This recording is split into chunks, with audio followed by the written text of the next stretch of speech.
নির্বাচনের প্রস্তুতি নিতে বললেন কায়কোবাদ। জানাবো শরিকদের সমঝোতায় আসন ছাড়বে বিএনপি। লন্ডনে ইউনূস তারেক বৈঠকের বিষয়ে যেভাবে রাজি হলো বিএনপি। এবং সর্বশেষ জানাবো ভারতে ফের বাড়ছে করোনা সংক্রমণ, পশ্চিমবঙ্গে এতক্ষণ শুনছিলেন সংবাদ শিরোনাম, এবারে বিস্তারিত। তবে তার আগে অনুরোধ থাকবে আমাদের চ্যানেলটি সাবস্ক্রাইব করে বেল আইকনটি ক্লিক করুন। শরিকদের সমঝোতায় আসন ছাড়বে বিএনপি। শরিকদের কিছু কিছু আসন বিএনপি ছেড়ে দেবে এমন প্রশ্নের জবাবে বিএনপির মহাসচিব মির্জা ফখরুল ইসলাম আলমগীর বলেন, এটা সংসদীয় রাজনীতিতে খুবই স্বাভাবিক, এটা ন্যাচারাল, এটা হওয়া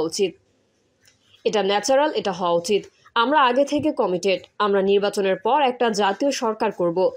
জামায়াতে ইসলামী ও ন্যাশনাল রিপাবলিক পার্টিকে সমঝোতায় আসন দেওয়া হবে, এরকম আলোচনা আছে রাজনৈতিক অঙ্গনে। এই বিষয়ে প্রশ্ন করা হলে বিএনপির মহাসচিব বলেন, এগুলোর বিষয়ে আমার কোনো ধারণা নেই, আলোচনা থাকতে পারে। এই ধরনের কোনো আলোচনা হয়েছে বলে সেক্রেটারি জেনারেল হিসেবে আমার জানা নাই। এটা পরের ব্যাপার, যদি আলোচনা হবে কিছু, সেটা ডিফারেন্ট প্রশ্ন। রাজনীতিতে পার্লামেন্টারি ডেমোক্রেসিতে শেষ কথা বলতে কিছু নাই। চরম বিরোধী দল তার সঙ্গেও অ্যালায়েন্স হয়ে যায়। আপনি ভারতে তাকিয়ে দেখেন না যে একেবারে। নির্বাচনের প্রস্তুতি নিতে বললেন কায়কোবাদ। দলীয় নেতাকর্মীদের নির্বাচনের প্রস্তুতি নেওয়ার নির্দেশ দিয়েছেন বিএনপির ভাইস চেয়ারম্যান কাজী শাহ মোফাজ্জল হোসেন কায়কোবাদ। তিনি বলেছেন, এখন থেকে আপনারা নির্বাচনের কাজে নেমে পড়েন, জনসাধারণের কাছে ধানের শীষের জন্য ভোট চান। বিএনপি যেন সংখ্যাগরিষ্ঠ আসন নিয়ে রাষ্ট্র ক্ষমতায় যেতে পারে। কায়কোবাদ বলেন, এদেশে খালেদা জিয়ার মতো জুলুমের শিকার কেউ হয়নি। তারেক রহমান সবচেয়ে বেশি ত্যাগ স্বীকার করেছেন। ফ্যাসিবাদের আমলে খালেদা জিয়া এবং তারেক রহমানের চেয়ে বেশি কেউ নির্যাতিত হয়নি। এ দেশ ও গণতন্ত্রের জন্য খালেদা জিয়া এবং তারেক রহমানের সবচেয়ে বেশি অবদান রয়েছে।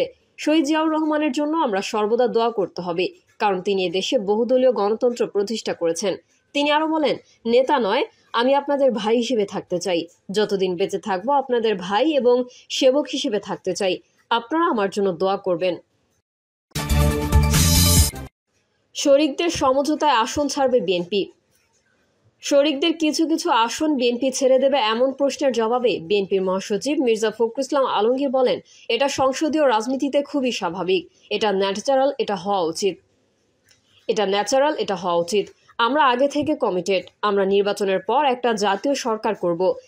জামায়াতে ইসলামী ও ন্যাশনাল রিপাবলিক পার্টিকে সমঝোতায় আসন দেওয়া হবে, এরকম আলোচনা আছে রাজনৈতিক অঙ্গনে। এই বিষয়ে প্রশ্ন করা হলে বিএনপির মহাসচিব বলেন, এগুলোর বিষয়ে আমার কোনো ধারণা নেই, আলোচনা থাকতে পারে। এই ধরনের কোনো আলোচনা হয়েছে বলে সেক্রেটারি জেনারেল হিসেবে আমার জানা নাই। এটা পরের ব্যাপার। লন্ডনে ইউনূস তারেক বৈঠকের বিষয়ে যেভাবে রাজি হলো বিএনপি। যুক্তরাজ্য সফররত অন্তর্বর্তী সরকারের প্রধান উপদেষ্টা অধ্যাপক মোহাম্মদ ইউনূসের সঙ্গে বিএনপির ভারপ্রাপ্ত চেয়ারম্যান তারেক রহমানের বৈঠক আগামী 13 জুন। বিএনপির একাধিক সূত্র জানিয়েছে, ভারপ্রাপ্ত চেয়ারম্যান তারেক রহমানের সঙ্গে যুক্তরাজ্য সফরে অধ্যাপক ইউনূসের বৈঠকের বিষয়ে সরকারের উপদেষ্টা পরিষদ ও প্রধান উপদেষ্টার কার্যালয় থেকে যোগাযোগ করা হয়। সূত্র জানায়, প্রথম দিকে বিএনপির পক্ষ থেকে তারেক রহমান ও প্রধান উপদেষ্টার বৈঠকের ব্যাপারে অতটা আগ্রহ ছিল না। তবে নির্বাচনের সময়ের প্রশ্নে আলোচনা হতে পারে, সেই প্রশ্ন থেকে শেষ পর্যন্ত দলটি এই বৈঠকে সম্মতি দিয়েছে। প্রধান উপদেষ্টার যুক্তরাজ্য সফরের ঘোষণা আসার পর থেকেই তারেক রহমানের সঙ্গে বৈঠকের সম্ভাবনা নিয়ে বাংলাদেশের রাজনীতিতে নানা আলোচনা চললেও সোমবার পর্যন্ত এই নিয়ে সরকার কিংবা বিএনপির পক্ষ থেকে খোলাসা করে কিছু বলা হয়নি। তবে ভেতরে ভেতরে যে একটা আলোচনা চলছিল, সেটা আকার ইঙ্গিতে সরকার ও বিএনপির পক্ষ থেকে গত 2 দিনে ইঙ্গিতও মিলেছিল। এসব বিষয় নিয়ে সোমবার রাতে বিএনপির স্থায়ী কমিটির বৈঠক অনুষ্ঠিত হয়। বৈঠকে লন্ডন থেকে ভার্চুয়ালি যুক্ত হন বিএনপির ভারপ্রাপ্ত চেয়ারম্যান তারেক রহমানও। এই বৈঠকে সিদ্ধান্ত চূড়ান্ত হয় প্রধান উপদেষ্টা অধ্যাপক ইউনূসের সঙ্গে তারেক রহমানের বৈঠকের বিষয়টি। বিএনপি জানিয়েছে, আগামী 13 জুন শুক্রবার স্থানীয় সময় সকাল 9টা থেকে 11টা পর্যন্ত লন্ডনের হোটেল ডোরচেস্টারে বৈঠক অনুষ্ঠিত হবে। বিএনপির পক্ষ থেকে দাবি করা হচ্ছে, বৈঠকের বিষয়ে মূল আগ্রহ দেখানো হয়েছে অন্তর্বর্তীকালীন সরকারের পক্ষ থেকেই, যে কারণে সায় দিয়েছে বিএনপি। এ বিষয়ে বিএনপির স্থায়ী কমিটির সদস্য সালাউদ্দিন আহমেদ বলেন, যা কিছুই হোক সৌজন্যতা বজায় রাখতে হবে। আমরা স্ট্যান্ডিং কমিটির বৈঠকে সিদ্ধান্ত নিয়েছি যে ওনার দেখা করা উচিত, দরকার হলে উনি সেই সুযোগে ওনার যা রাজনৈতিক আলাপ সেটা করবেন। আজকে বিএনপির মহাসচিব মির্জা ফখরুল ইসলাম আলমগীর সাংবাদিকদের সঙ্গে আলাপকালে বিষয়টি খোলাসা করেছেন। তিনি বলেছেন, এটা বেশ কয়েকদিন আগে থেকেই যখন প্রধান উপদেষ্টা লন্ডনে যাওয়ার সিদ্ধান্ত হয়েছে তখন থেকেই মোটামুটি একটু আলোচনা হচ্ছিল যে সেখানে যেহেতু আমাদের দলের ভারপ্রাপ্ত চেয়ারম্যান মহোদয় আছেন, একটা সাক্ষাৎ হতে পারে। এই সম্ভাবনা তখন থেকেই শুরু হয়েছিল। ওনাকে ফরমালি দাওয়াত করা হয়েছে মিটিংয়ের জন্য। এই মিটিংয়ের জন্য আমাদের স্ট্যান্ডিং কমিটির পক্ষ থেকে স্বাগত জানানো হয়েছে। আমরা প্রত্যাশা করছি এটা বাংলাদেশের রাজনৈতিক সংকট কাটাতে পজিটিভ ভূমিকা রাখতে পারে, বলেন বিএনপি মহাসচিব। তিনি বলেন, লন্ডনে প্রধান উপদেষ্টার সঙ্গে তারেক রহমানের বৈঠক আগামী দিনের রাজনীতিতে নতুন মাত্রা যোগ করতে পারে।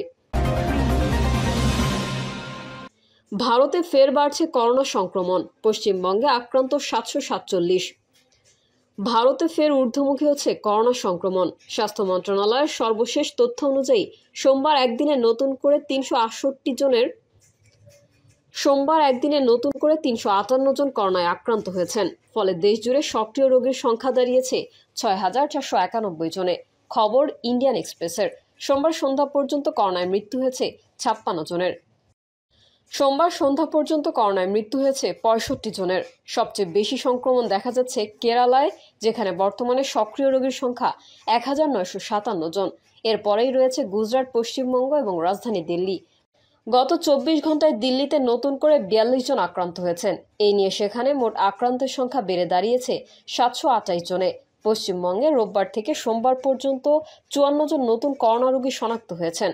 ফলে রাজ্যে মোট সক্রিয় আক্রান্তের সংখ্যা বেড়ে দাঁড়িয়েছে 747 জনে, যা কেরালা ও গুজরাটের পর দেশের তৃতীয় সর্বোচ্চ। করোনার বর্তমান পরিস্থিতি নিয়ে সোমবার একটি পর্যালোচনা বৈঠক করেছেন পশ্চিমবঙ্গের মুখ্যমন্ত্রী মমতা বন্দ্যোপাধ্যায়। তিনি জানিয়েছেন, কোভিড শব্দটি শুনলেই মানুষ ভয় পায়, তবে পশ্চিমবঙ্গের পরিস্থিতি এখন নিয়ন্ত্রণে রয়েছে। তবে বেসরকারি হাসপাতালগুলোর বিষয়ে তিনি মন্তব্য করতে চাননি। বিশ্ব স্বাস্থ্য সংস্থা এসব ভ্যারিয়েন্টকে পর্যবেক্ষণাধীন রূপ হিসেবে চিহ্নিত করেছেন এবং জানিয়েছেন, বর্তমানে আতঙ্কের কিছু নাই, তবে সবাইকে সচেতন থাকার আহ্বান জানানো হয়েছে।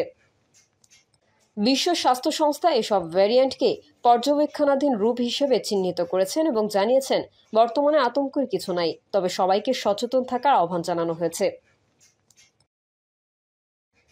প্রিয় দর্শক, এই ছিল এখনকার সর্বশেষ সংবাদ। আপডেট ও সংবাদ পেতে চ্যানেলটি সাবস্ক্রাইব করে বেল আইকনটি ক্লিক করুন। কমেন্টে আপনার মতামত জানিয়ে আমাদের সাথেই থাকুন। ধন্যবাদ সবাইকে। আল্লাহ হাফেজ।